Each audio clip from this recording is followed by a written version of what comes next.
I want you to be the head of the Jewish people and future generations, because I want you, because I see you're going to give it over to your children to mimic my midos. Wherever you get your podcasts from, or our own website, prismoftorah.com. This is the Prism of Torah with Rabbi Eisav Aaron Prisman.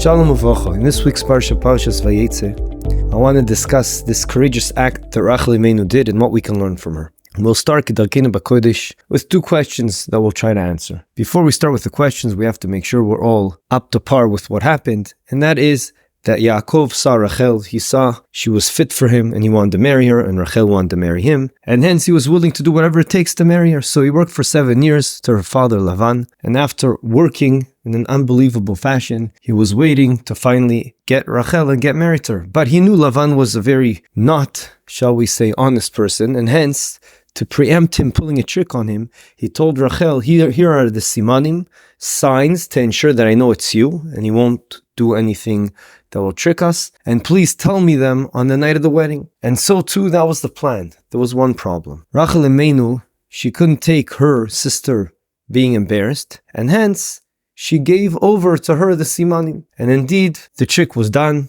and Leah married Yaakov, and then he worked again for another 7 years, and he received Rochel as a wife, just a week after. Question number 2 is the following. It's a bit weird that Yaakov was with Leah while he thought it was Rochel, which we know is not the best thing, and it's actually not so good at all. And yet still, Reuven came out of that marriage, the first kid, Leah and Yaakov, came Reuven, as Yaakov says, that from his first seed already came out Reuven. And it's a bit odd that Hashem would set up the stage in such a way. You would think everything has to be the holiest way possible. It's such a kiddush act, such a holy act. You would expect everything to be perfect. So maybe it's not such a kasha, but it's definitely a question. And question number 3, which I mentioned several years ago, it's a pele de kezach. When you look to a different scene, when Yaakov already has a couple of kids, he has Leah as a wife, he has Rochel as a wife, and Rochel is walking in the fields and she sees Reuven, the oldest son, the Bechor, the son of Leah, taking from the field what is called as dudaim. And she comes and tells Leah, please do me a favor. Please can I have a bit of these dudaim for myself, from what your son collected from the field? And Leah gets very upset and she says to Rochel, is it not enough that you took my husband away from me? Now you want to take my son's dudaim from me? Now that question begs itself. How in the world can Leah talk to Rochel in such a chutzpahdik way? Number 1, stam, without any history. How can she speak like that? Leah is one of the imahois. How can it be that she speaks like that? Question number 1. Number 2, what do you mean? Rochel Imenu saved her. She could have said, I'm not giving you the signs. I'm not giving you the simanim. I'm getting married to Yaakov, and tough luck. He wanted to marry me. But no, she was willing to go way beyond what a normal person would do, and she gave over the simanim just because she didn't want to embarrass her sister. And then Leah has the chutzpah to speak with such audacity to Rochel? I mean, Rachel's the one that got her this husband, Yaakov. And now she's upset at her for stealing her husband, that she also married Yaakov. If it wasn't for her, she wouldn't even be married to Yaakov. What's going on? So one answer, you can ayin Chaim HaKadosh. Yes, Leah was willing to fight, Chayecha Koidmi, she was willing to fight because she realized in Ruach HaKodesh, we're talking about the Helike Shvatim, she's not fighting on a selfish level for her, but rather to be Zoiche, to bring to Klal Yisrael the Kedusha of the Shvatim, the tribes, and it wasn't about her, it was about the bigger picture. Okay, that's answer number 1.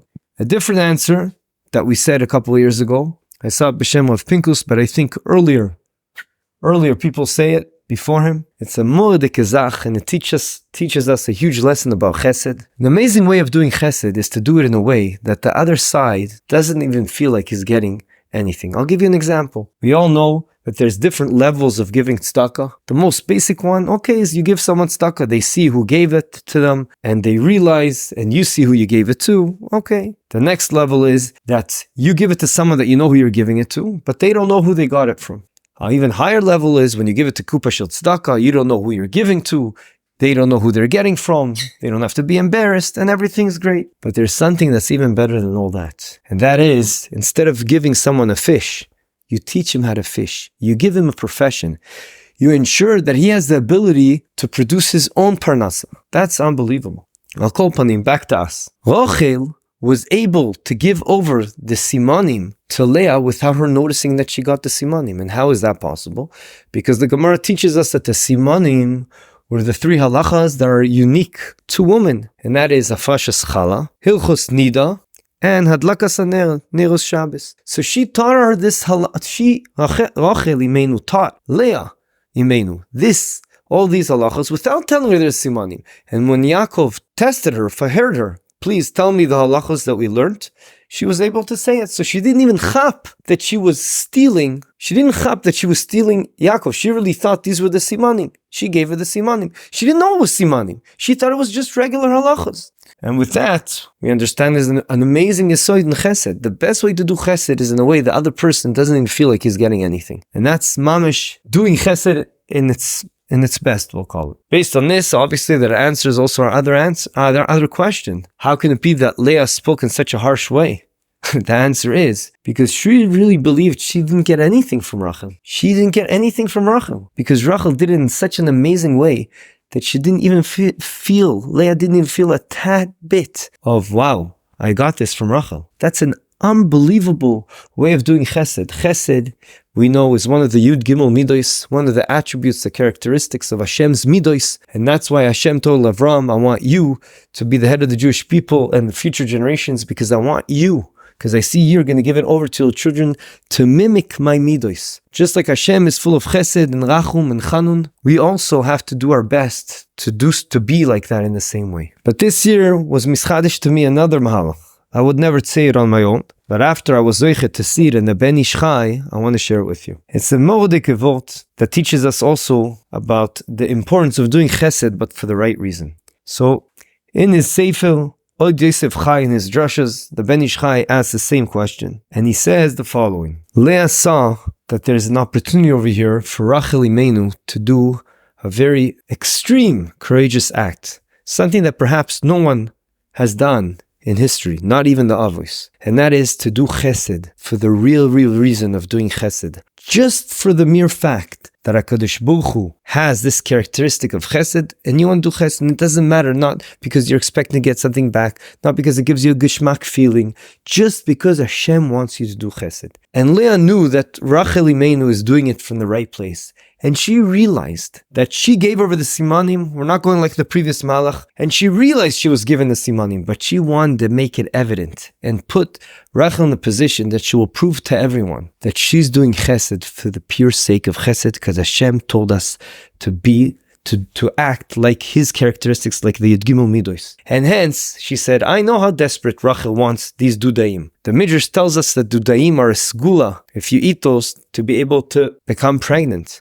And she was barren at the time. So she said, now is the best time to show everyone how unbelievable my sister is, Rachel. I'm going to speak to her harshly. And even though I know how badly she wants these dudaim, and even though I know she's the one that gave me the simanim, because I want to share with everyone the truth, that Rachel, the unbelievable Rachel, my sister, she was willing to give up and sacrifice getting the best husband for her, Yaakov, the heilige Yaakov Avinu, and she was willing to give up on that, just not to embarrass me. And now I'm going to prove it to you that she's doing it only for the reason, because she knows that's what HaKadosh Baruch Hu wants her to be, to act in the midos of HaKadosh Baruch Hu, to mimic them as much as possible. And hence, Leah decided, I am going to tell her, not only did you steal my husband, now you want to steal these dudaim from me? And Rachel, what was her reply? You know what? You're absolutely right. So tonight, even though it was my turn to be with Yaakov, I'm going to give him over to you. That is unbelievable. That's what Leah was hoping to see Rachel answer. That proves to everyone how much of a tzaddik, something that's mamish against the teva of a person to do, she was willing, she did straight away. And she showed everyone how she was doing chesed for the mere sake of chesed. With that, we can answer all our questions, because we totally understand now the edge she had on the avos. I don't even know if the avos had such an opportunity to stand up to the plate for such a nisayon. But Rachel did, because Leah set it up. And this is exactly, says the Ben Ish Chai, why it had to be this way, that HaKadosh Baruch Hu set up the stage to be in a way that Yaakov will be with Leah and not Rachel, even though he thought it was Rachel, just to set up the stage so that we can get to this climax situation where Rachel proves to everyone and brings it into fruition that she's actually doing chesed only for one reason, because HaKadosh Baruch Hu wants her to do chesed, and he wants her to do the best, to connect and follow in the footsteps of the midos of HaKadosh Baruch Hu. Mahu rachum af ata rachum, just like HaKadosh Baruch Hu works with chesed, she did her best to do chesed, and not for any other reason, but just for that. That is chesed lishma. That's a person that's over Hashem lishma. And that was the edge she had over the avos, that HaKadosh Baruch Hu said, okay, wipe your tears away. I'm with you. You deserve to get credit for what you did. It was an awesome, unbelievable act. And bischut, in the merit of that, I am going to save Am Yisrael from their enemies. How fitting is it during these times that we should also work on this midah of chesed, but chesed lishma, not so everyone will know that we were able to give tzitzis to the soldiers, and not because everyone should know that we bought a pair of tefillin for the soldiers and we're making food, and it's unbelievable what's being done, but we want to be like HaKadosh Baruch Hu's midos and try to emulate them as much as possible, and through that, Mirza Hashem will be zoiche, just like Klal Yisrael was zoiche, bischus Rochel, they'll be zoiche, that all our enemies will fall in front of us. Yiratzon, that will happen also. Bischut the maaseh chasadim that are being done right now. And it could be anything, it could be tefillin, tzitzis, food, saying tehillim. No one needs to know about it. You can say it in your own four amos in your own house, because it's not a matter of people knowing. It's not a matter of anything. It's just a matter of trying to emulate HaKadosh Baruch Hu's midos. Yiratzon, that will be able to do that and achieve this unbelievable level of doing chesed no matter what. Because that is what we know HaKadosh Baruch Hu set up the world for us to do, to mimic HaKadosh Baruch Hu's midos, to be an Oved Hashem ne'eman, without any external reason, but just for the sake of doing what HaKadosh Baruch Hu asked us to do.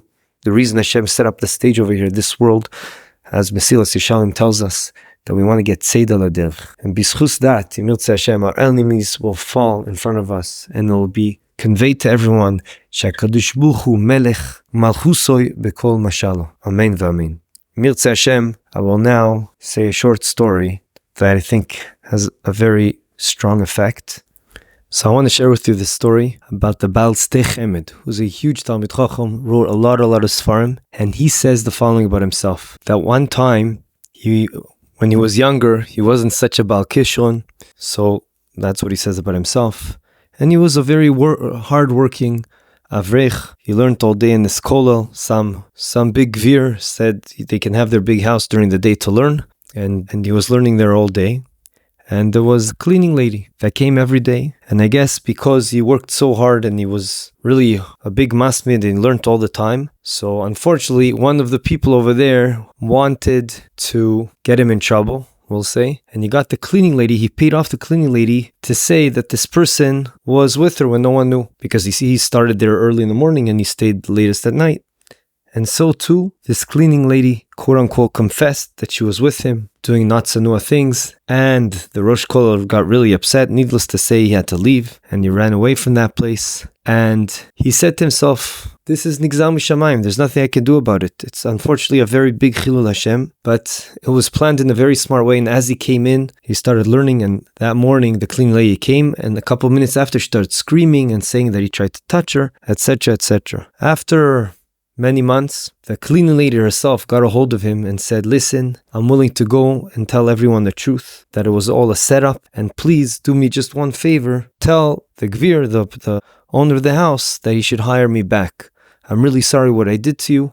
At that point, the Baal Shtei Chemed thought to himself, on the one hand, this is the moment I've been always waiting for, finally, to clean my name, go back and no one would think anything bad of me. It's a huge chilul Hashem that happened. But then he said, wait a second. I'm living for a kiddush Hashem. It doesn't matter about my name. What about HaKadosh Baruch Hu's name?